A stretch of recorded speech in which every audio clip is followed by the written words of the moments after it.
Welcome to our channel. Today I'm going to share that how to talk about praise in English. If you want to learn English, then now join our channel and start learning today. So let's start. څنګه چې تاسو ته پته ده چې په دې چینل باندې منګه انګلیش په پښتو کې ښایو. منګه یو څو ورځې مخکې یوه ویډیو اپلوډ کړې وه، په هغه باندې کمنټس راغلي وو چې تاسو یوه ویډیو د دعاګانو په باره کې جوړه کړئ چې موږ په انګلیش کې دعاګانې څنګه کوو.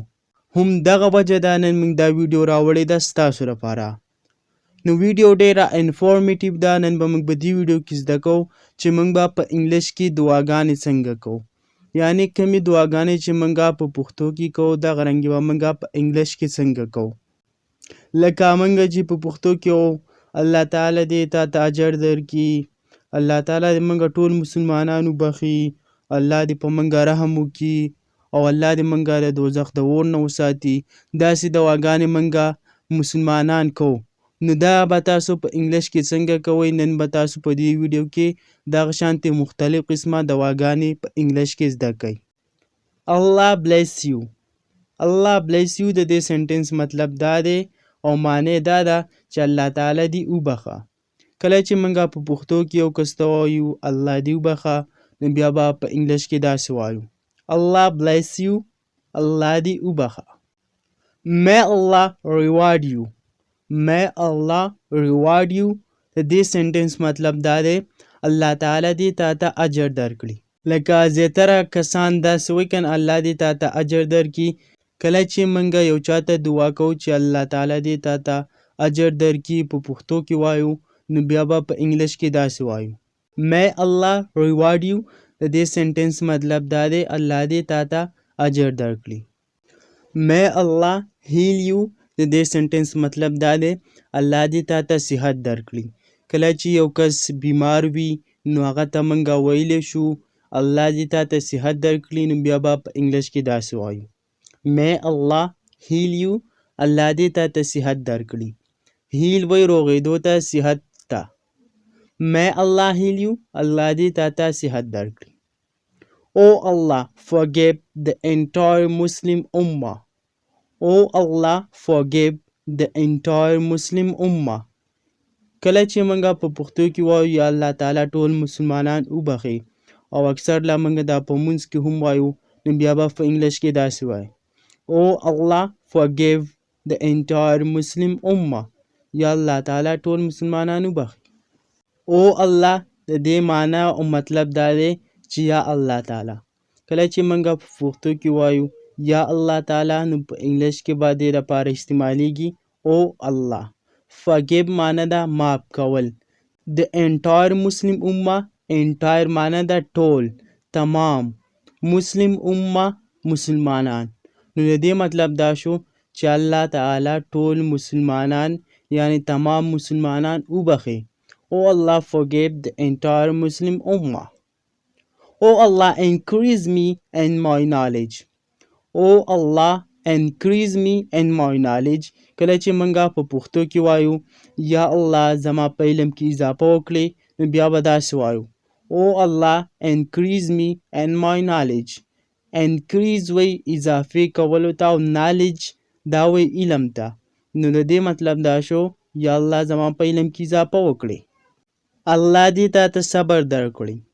الله دې تا ته صبر درکړي. کله چې موږ په پښتو کې یو کس ته وایو الله دې تا ته صبر درکړي، نو بیا دې لپاره په انګلیش کې راځي May Allah pour patience upon you. May Allah pour patience upon you. الله دې تا ته صبر درکړي. الله دې په تا رحم وکړي.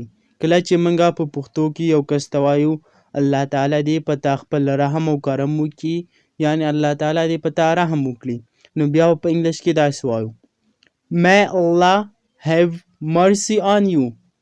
May Allah، الله دې وکړي، have mercy، mercy وی رحم ته، on you په تا باندې. کله چې موږ داسې وایو الله دې رحم وکړي، نو بیا به موږ په انګلیش کې داسې وایو May Allah have mercy. May Allah have mercy د دې مطلب دا دی الله دې رحم وکړي. او کله چې موږ داسې پښتو کې وایو الله دې په مونږه رحم وکړي. نو بیا به داسې وایو په انګلیش کې May Allah have mercy on us. الله دې په مونږه رحم وکړي. O Allah, save us from the punishment of hell. O Allah, save us from the punishment of hell. یا الله تعالی مونږه د جهنم د اور نه وساتي. کله چې مونږه په پښتو کې وایو یا الله تعالی مونږه د جهنم د اور نه د جهنم د سزاګانو نه وساتي، نو بیا به په انګلیش کې داسې وایو او الله، یا الله save us، مونږه بچ کې، مونږه محفوظ کې from the punishment د سزا نه. او الله، یا الله save us، مونږه بچ کې، مونږه محفوظ کړي from the punishment of hell، د جهنم د سزا نه. punishment وی سزا ته او هیل وی جهنم ته. نو د دې معنی او مطلب دا شو چې الله تعالی مونږه د جهنم د اور نه وساتي. او الله save us from the punishment of hell. may you live long. الله دې تا ته ډېر عمر درکړي. کله چې مونږه په پښتو کې چاته وایو الله تعالی دې تا ته عمر ډېر درکړي، یعنی الله تعالی دې ستا په عمر کې اضافه وکړي، ستا په عمر کې برکت واچوي. نو بیا مونږ هغه ته ویلی شو may you live long.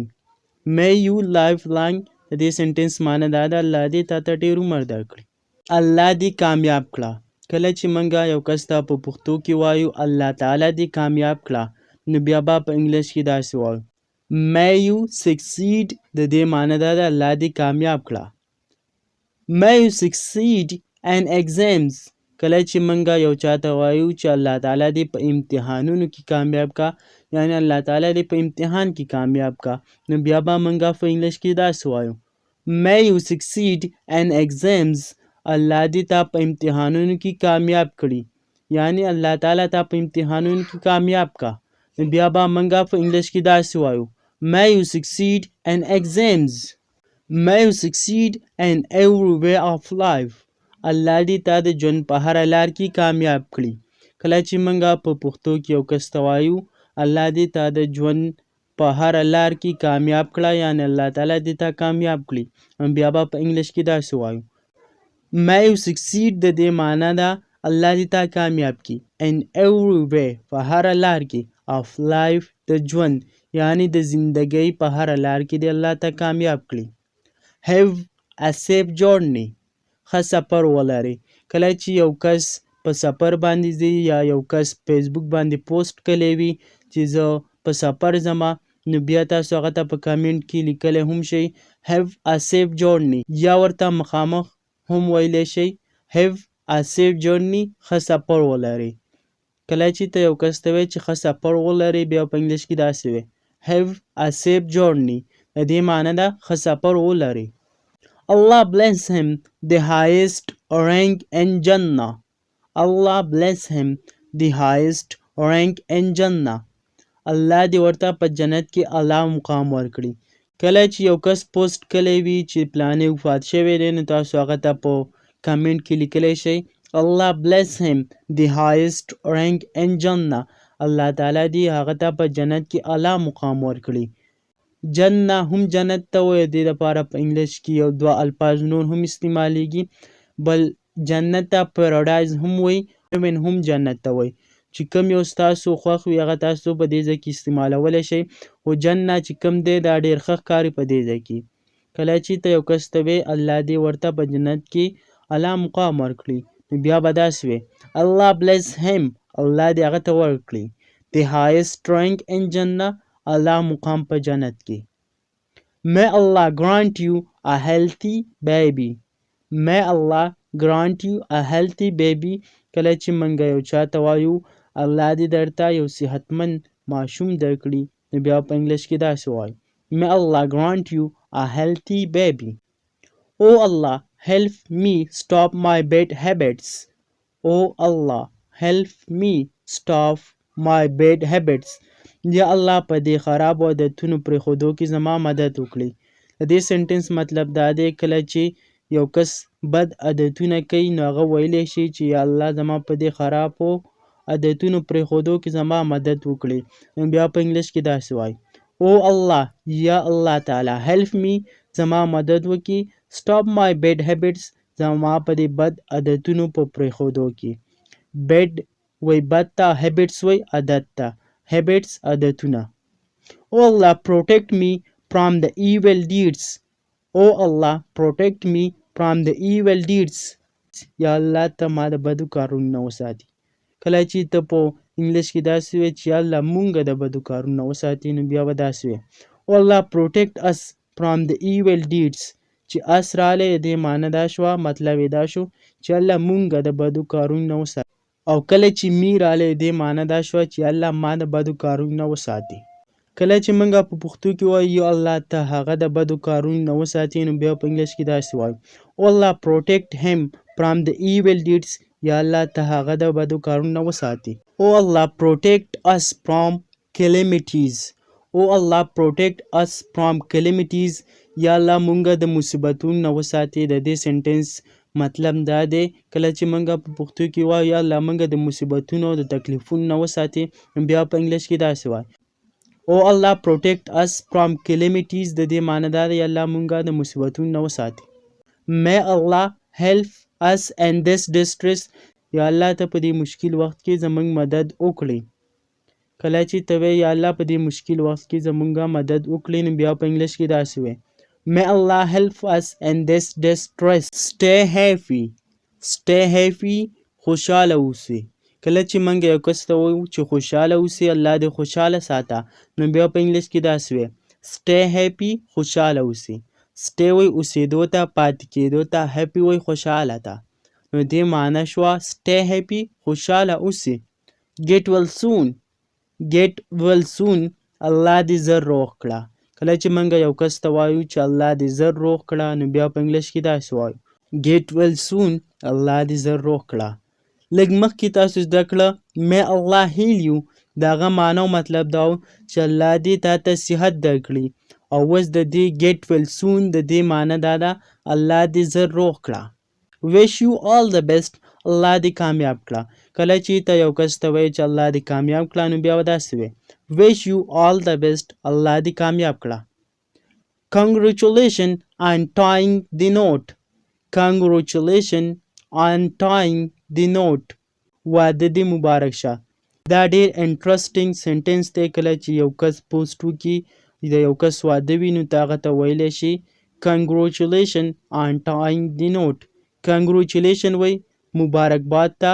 tying the knot دا یو پریز دی. tying په اصل کې وایي تړل ته، او نوټ دا وایي غوټې ته وایي. کله چې موږ یوه غوټه تړو، نو دغه ته tying the knot وایي. نو په واده کې هم در اصل دوه کسان یو ځای کېږي، نو ځکه دې لپاره استعمالیږي tying the knot. Congratulations on tying the knot. د دې سنټنس مطلب دا دی واده دې مبارک شه. او دا تاسو هر چا ته ویلی شئ چا چې واده وي. Congratulations on tying the knot. Oh Allah show us the right path. Oh Allah show us the right path. د دې مطلب دا دی یا الله مونږ ته سیده لار وښایه. یا الله مونږ ته نیغه لار وښایه. کله چې موږ په پښتو کې وایو، نو بیا په انګلیش کې داسې وایي Oh Allah show us the right path. مونږ په مونځ کې هم وایو اهدنا الصراط المستقیم. یا الله مونږ ته سیده لار وښیه. یا الله مونږ ته نیغه لار وښیه. نو بیا په انګلیش کې داسې وایي Oh Allah. یا الله تعالی show us مونږ ته وښایي the right path. سیده لاره یعنی نیغه لاره. May Allah protect you and your family. May Allah protect you and your family. الله دې ستا او ستا د خاندان حفاظت وکړي.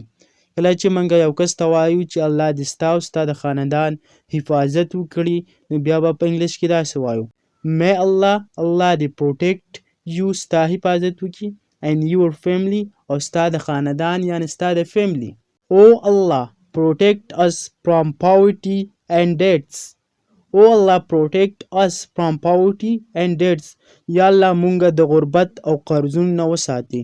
کله چې ته په پښتو کې وایو یا الله مونږ د غربت او د قرضونو نه وساتي، نو بیا په انګلیش کې داسې وایي Oh Allah protect us from poverty and debts. poverty وایي غربت ته یعنی غریبۍ ته، او debts DEBTS بدې کې دا بي سایلنټ دی، دا ویلی شي debts، او debts وایي قرضونو ته. نو د دې مطلب دا شو یا الله مونږ د غربت او د قرضو نه وساتي. O Allah, protect us from lying and arrogance. O Allah, protect us from lying and arrogance. یا الله مونږ د دروغ او د تکبر نه وساتي. کله چې ته په پښتو کې وایي چې یا الله مونږ د تکبر او د دروغ ویلو نه وساتي، نو بیا په انګلیش کې داسې وایي O Allah, protect us from lying and arrogance. lying وای دروغ ویلو ته، arrogance تکبر ته وای. نو د دې سنټنس معنا او مطلب دا شو یا الله مونږ د دروغ او د تکبر نه وساتئ. نو بیا په انګلیش کې داسې وای O Allah, protect us from lying and arrogance. O Allah, protect us from the evil eye. O Allah, protect us from the evil eye. د دې سنټنس معنا دا ده یا الله مونږ د بد نظر نه وساتي. کله چې ته په پښتو کې وایي چې یا الله مونږ د بد نظر نه وساتي، نو بیا په انګلیش کې داسې وایي O Allah, protect us from the evil eye. O Allah, protect us. یا الله مونږ وساتي from the evil eye. evil eye وای بد نظر ته. نو د دې سنټنس معنا او مطلب دا شو یا الله مونږ د بد نظر نه وساتي. نو امید کوم چې ویډیو به هم پوره کتي وي او د دې نه به تاسو ډیره زده کړه کړې وي. که تاسو چېرته داسې ویډیوګانې کتل غواړئ او ستاسو خواهش وي چې انګلیش په پښتو کې په اسانه ژبه کې زده کړئ، نو بیا دا اوس هم دا زموږ د یوټیوب چینل ورسره سبسکرایب کړئ. او تاسو موږ ته هم ویلی شئ موږ ستاسو د خوښې مطابق ویډیوګانې هم جوړو. که چا څه قسمه کوېسچن وي نو تاسو موږ ته په کمنټ سیکشن کې ویلی شئ. See you inshallah with another lesson. Until take care. Khuda Hafiz.